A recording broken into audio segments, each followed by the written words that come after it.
Welcome back to the Quick Start Coaching Code live 30-day bootcamp. We're wrapping up our last live stream or our last coaching session in week 3. So congratulations. If you made it this far, you are actually, 3/4 of the way through the bootcamp. So pat yourself on the back for that. Amazing, amazing work. And today, this is a kind of a special nuts and bolts distinction, little key I'm going to offer you to the door of successfully starting a coaching business. And in this one, we're going to talk about how to get business coaching clients. So the first thing is that, when I started working as a coach, I didn't even really think about the difference between working with businesses and working with individuals. I didn't even realize there really was much difference. And there is. I mean, there are definitely differences. So when I first got started, I just figured that, I was just going to give everything I had to give. I was going to do great coaching, and then it'll all work out, and I'd attract who I needed to attract to me. And, in a lot of ways that happened. It took a lot longer than I really wanted it to and hoped that it would.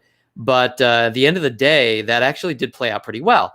So what I'm going to offer you today is, number one, how do you want to position yourself and your strategies and your coaching when you're actually going to get a business client versus like a life coaching client or a personal client or an individual client, when you're actually going to coach a business? Because when I say business coaching client, let me make sure I clarify what I mean by that for today, at least. I don't mean some individual you're going to coach about their business per se.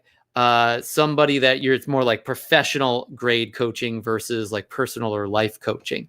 That's not the distinction I'm drawing here today. I mean, it's a perfectly fair distinction. I draw that distinction all the time. But what I'm talking about here is actually working for businesses, like actually having one of your clients be a business that employs you to coach the business or to coach individuals in the business, but the business is your customer, not just one individual necessarily. Does that make sense? It's a little bit different than just coaching people on business, right? Like yes, of course you would do that in this case as well, but we're talking about different transactional relationship here. So first, this is actually kind of comes back to that same line I'm drawing. I think it's important to understand that good coaching relationships with individuals are key, even when you're working for a business. The only reason that businesses employ me to coach their teams or the employees in their business or their business in general is because I have great relationships with them too, with a human being. So it still comes down to relationships. I'm going to share with you some notes that I just offered to someone who just was watching a couple of our videos last week, and she said, I've got this really great idea for like pitching businesses on me coaching them, and here's my premise and what I'm going to offer them, and I'm going to tell them there's this initiative I'm going to put together, and we can test it out together as an experimental coaching program, and I'm not going to charge them so that I can really get some experience and some real results under my belt. So I've got some case studies that I can use for other businesses I can work with. What do you think of that, Jeff? I mean, do you think that sounds really great or not? And so I wrote back to her. It sounded like a great idea, but I also offered her a couple keys. And so that was the first one I wrote down. I'm just reading this off the page, that you got to have great relationships with individuals before you expect some amazing pitch to work out, even when you're working with business. A lot of times coaches judge business coaching or coaching businesses or working for businesses as some kind of inhumane, some kind of more automatic or robotic or less than spiritual and personal relationship, right? Like it's some kind of clinical thing, or it's some kind of, just show me the money. I'm just here to get the money from you. And it's just not the case. Like, yes, businesses want real results. There's no doubt. But doesn't everybody? That doesn't make them like worse entities in some way, or less human, or less made up of humans than any other coaching relationship you're going to have. So good coaching relationships with individuals, not just relationships, but coaching relationships with individuals are key to getting business coaching clients or getting businesses as clients, coaching the business. Now, next, this is the next thing I wrote. Well, I changed the order of this a little bit, but as I wrote to this individual who's watching our videos, if an individual in the business has their own specific goals and challenges within the business, then do the same coaching with them or coach them the way that you would coach a business. Like actually coach them on their goals too, even if it's not completely in alignment with the business's goals. You want to help that individual. You're generating an advantageous and a positive relationship, a coaching relationship with that individual. If they don't think that you can help them, what makes you think that they might think that you can help their business? Chances are, it's the same kind of coaching, right? It's the same ability to help somebody as you would use in a business as you would with them. So part of this is a proving ground of actually getting with them, finding out what their specific goals are. And they are going to be more attracted to working with you and hiring you to work for the business if they know that you can help them as their coach on top of helping the business as the business's coach. Does that make sense? So I can't tell you how many times I've personally coached business owners before they've gotten me into coach their business. For years sometimes. And that was the key. That was literally the key. If I hadn't been able to help them, they would not have asked me to help anybody else in their business or have their business hire me to really work for the business as well. And they literally would end up being kind of like my champion in the business, like really convincing people before I even talk to them. Hey, you need to work with Jeff. Jeff's your coach, and you need to talk to them. And that would be the relationship, the way those relationships would actually form. It's very powerful stuff. Really, again, just personal coaching relationships. So it's not really that different in that way. Now, moving on, as I wrote to my viewer here on the YouTube channel, working within the business prior to attempting to offer something to the entire business could be really helpful.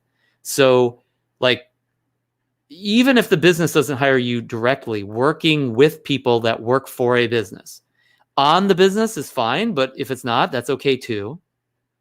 And whether the business sponsors that coaching or not, I don't really care about that. I just want to get great coaching relationships with people that are working in the business that I want to coach.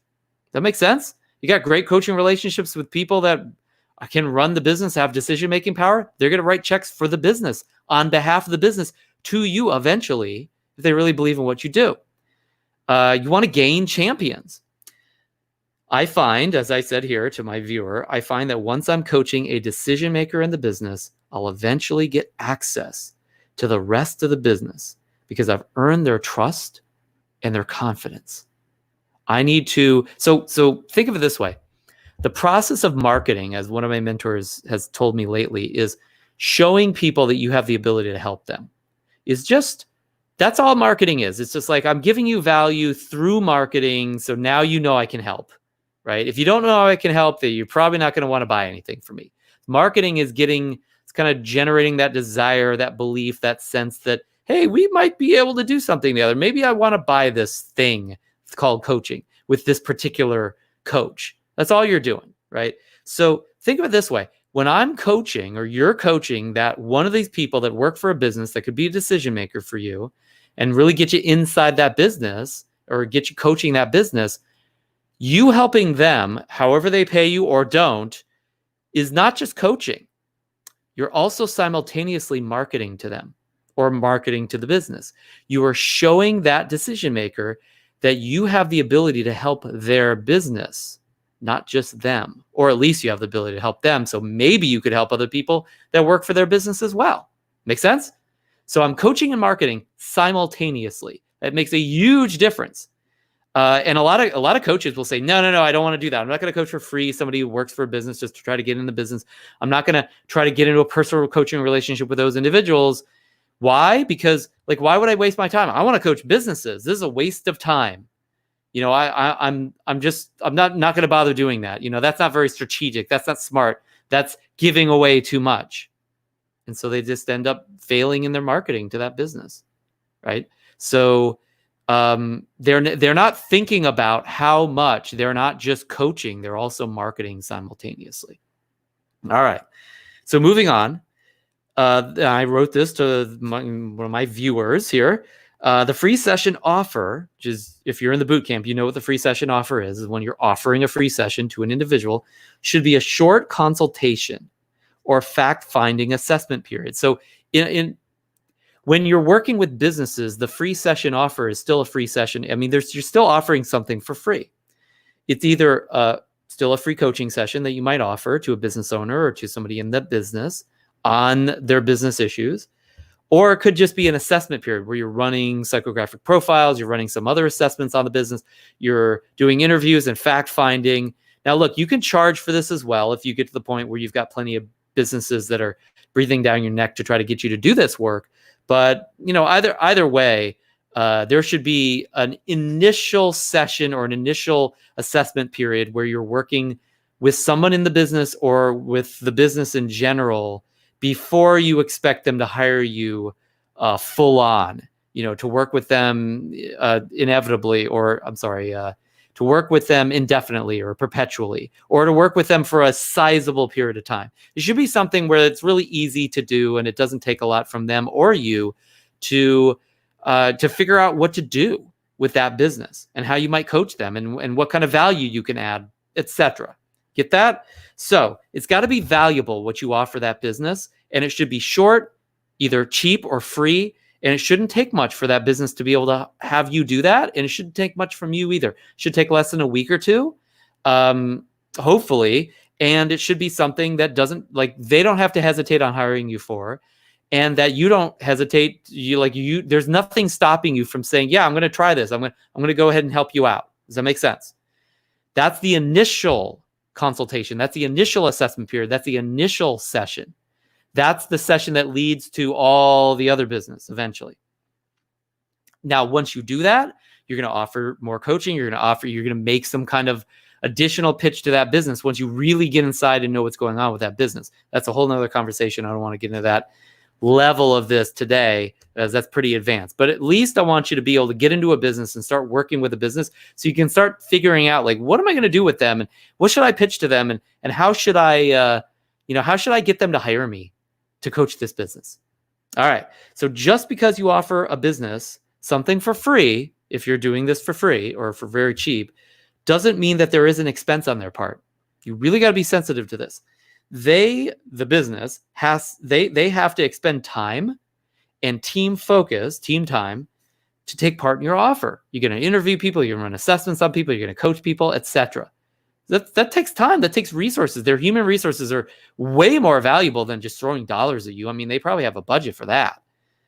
So you got to be sensitive to that when you make an offer.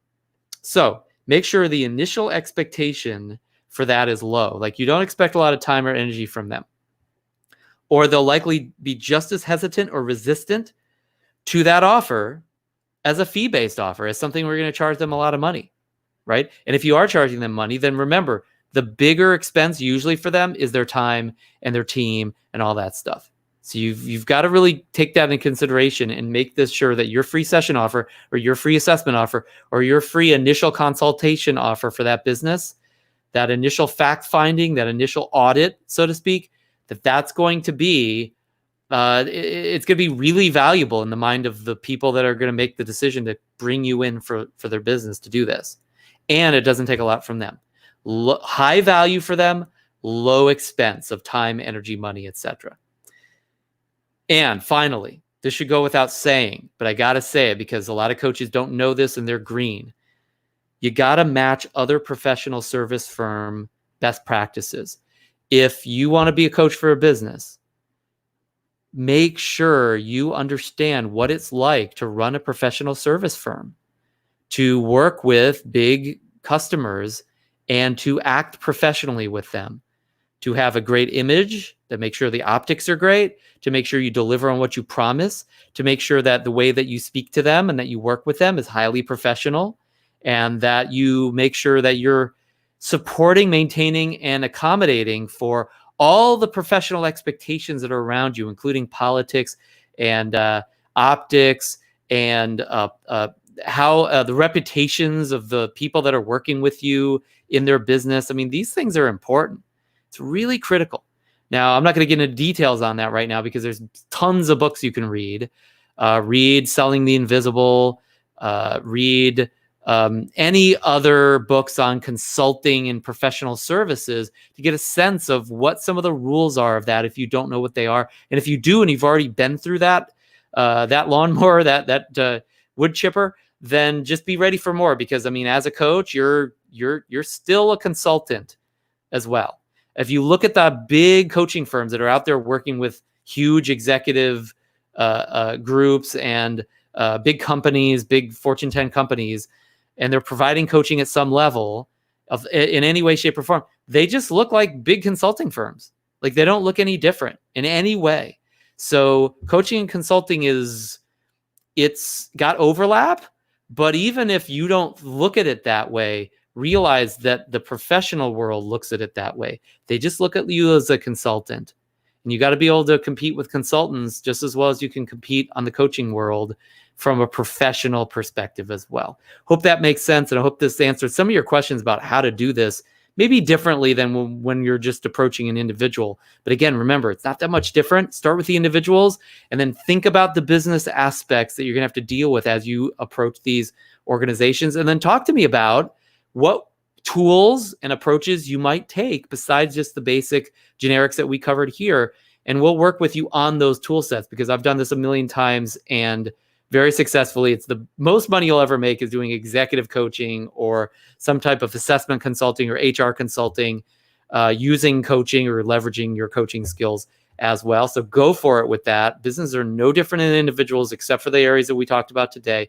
And I look forward to hearing how you successfully got your first business to sponsor coaching or sponsor your services within their business. Take care, and I'll talk to you next time.